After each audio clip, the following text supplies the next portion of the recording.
them goddamn motherfuckers. The Alabama Crimson Tide won yet another fucking championship. Oh, God damn it. Georgia had him. They had him on the fucking ropes. And then the second half came along, and what happened? Georgia goes right out there and blocks a punt. And I don't. Can somebody tell me how that guy was offsides? Can somebody tell me why a bigger deal was not made? Other than on the Mad Dog show? They blew two brutal fucking calls when Alabama was making a great comeback, okay? Great coaching decision by Nick Saban to put that freshman kid in at quarterback and to stick with him. And how about the starter not being a cunt about it? That was all great. And then they had that running back that came in. They started using him anyways in the second half. Alabama did, and he was just killing Georgia. But however, I don't. That fucking guy was not offsides. They blocked the punt. You're looking at least 3 points on that drive. Granted, people can miss field goals. God knows Alabama knows about that come the end of the game. Then they miss the face mask call, and they call a ticky-tack pass interference on 3rd and 9. Those are the games when you're rooting for, when your team's getting fucked. You literally sit there going like, this is literally, it's just it's a TV show. You can't have one team just beat the shit out of the other team. Everybody's going to turn the channel. It was unreal. That football game was like watching an episode of the Super Friends back in the day, right? Every fucking episode was the exact same with the Super Friends. Okay? Something would happen, and then all of a sudden it just looked like, whatever. Superman had kryptonite around his neck. Batman and Robin were tied together, not like they cared, but and heading towards a buzzsaw and all that type of shit. And then something would happen. That stupid fucking monkey from the Wonder Twins would do something. And the second they played that song,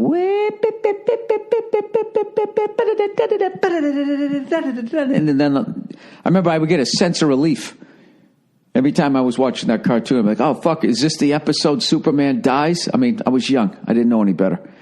And the second they would start playing that song, I knew that they were going to make their comeback. That's what the Alabama fucking band should have been playing when Alabama came running out in the fucking second half. Or maybe when they called offsides on that block punt. You got to give it up to Alabama, even though I'm kind of being a cunt bringing those things up. But hey, I mean, that did happen. That was bullshit. The guy didn't even fucking move. I don't know. Maybe the referee had a better angle.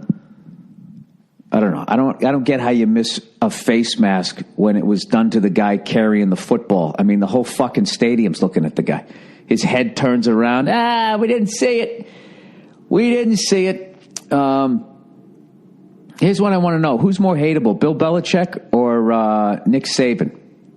And secondly, why do you hate them? Like everyone says Nick Saban is the devil. Why is he the devil? Because he's so good at what he does? I don't know. I think the media fucking hates Bill Belichick because he makes their job so fucking difficult. Because he knows that if he opens his mouth, the media is going to make his job more difficult by exaggerating anything that he said, giving the other team bulletin board material. Masterful the way he handles the press. He gives them nothing. He looks at them and he's like, you people are not my fucking friends. I am required by the NFL to stand here and answer your questions, but I am not required to give you anything more than 2 fucking syllables per question. All right? I love it. I wish more coaches would do that. More players would do that. Shaq used to do it. You ever seen Shaq when he's doing like on TBS or whatever, TNT, whoever does the fucking NBA? Just total nice guy, affable, gregarious, dare I say, right? Remember when he would do like, he's talking, joking around, animated and all that? Remember when he used to do those interviews at the end of the game? He'd just be like, well, Kobe gave me the ball, and I tried to put it there. Transition game. He just went into like, how about that?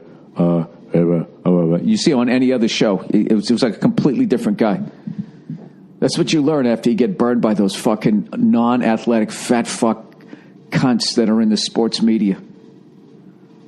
You know, and this is what I can't stand about them, is they choose themselves, their own self-preservation over any sort of loyalty towards the home team. You know? The local Boston sports media sitting there fanning the flames of that fucking horseshit about Tom Brady's personal assistant. Whatever. Not personal assistant, his fucking personal trainer. Can you fucking believe they tried that? That's all they could get. And then they were like, well, whatever, man. We got a spark. Blow on it. And what kills me is fucking Patriots fans will continue to listen to those sports shows. The second I hear that, I go, fuck these guys. Well, Bill, I mean, we're in the media. It is a story. We have to address it. Do you? Do you just have to say what everybody else is saying? Is that what you're required to do? Oh, Bill, what happened? You started off in such a good mood. So Nick Saban now has 6 championships. Everybody's doing. He has 6 championships. He's 66 years old. 666. He's the devil. Well, didn't he just turn into the devil? What was he when it was, 5 championships? And he was 65. What's two fives? What does that mean? You're going to go play that on a scratch card?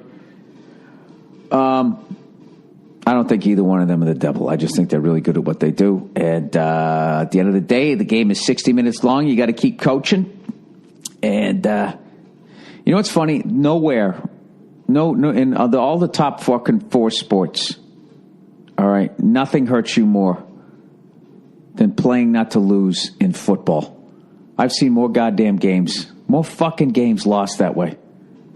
I feel like Oklahoma lost the Rose Bowl because of that. They stopped going no huddle.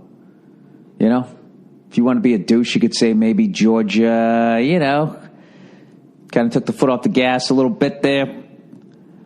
I don't know. Once you start thinking about how to chew up the clock, it fucks up everybody's rhythm. I don't know.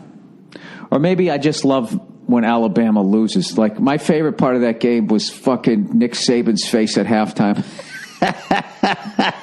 When he had to do that when he had to do that interview.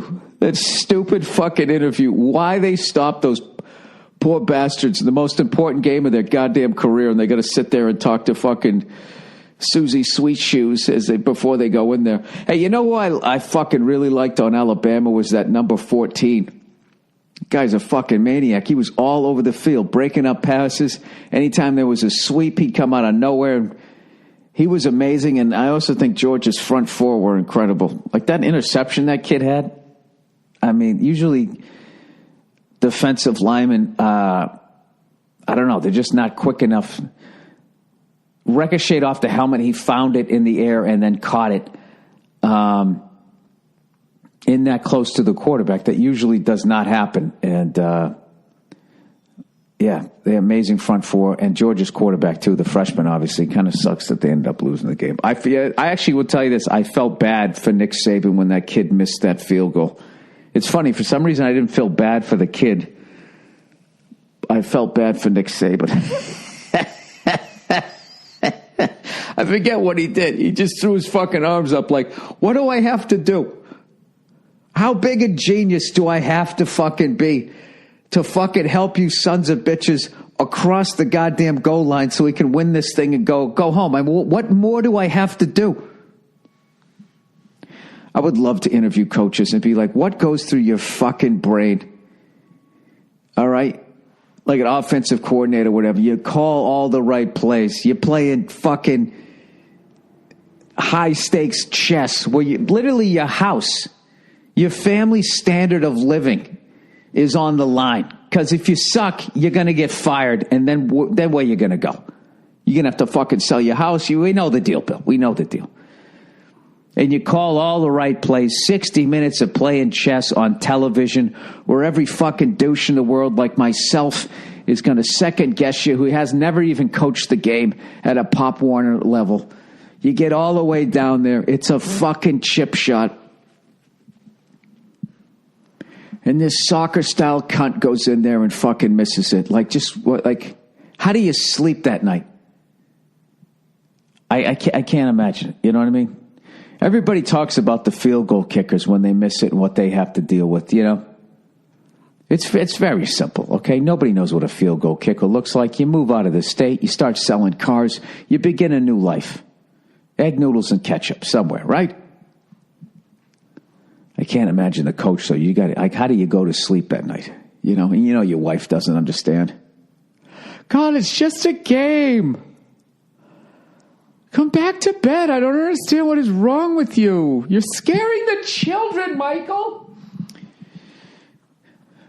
The guy's just, you know what I would do? I would just be standing up in my living room drinking with my headset still on, staring at the fucking wall. Okay, kids, we're going to go to bed early tonight. Your father's had a tough day. I don't know. That's what I see when Nick Saban's losing. When I look at that guy's fucking face, it's just like, it's just not a guy you would want to piss off. I love those guys that are going bald and they still dye their hair. And they still keep it like long. Like, what is Nick Saban doing? It's like he's got cotton candy on top of his head. Congratulations, Alabama. You guys are the fucking Yankees. You're the fucking Celtics. You're the Montreal Canadiens. You're the Green Bay Packers of college football. You can't debate it. You guys are the best. All right. Congratulations, you fucking cunts.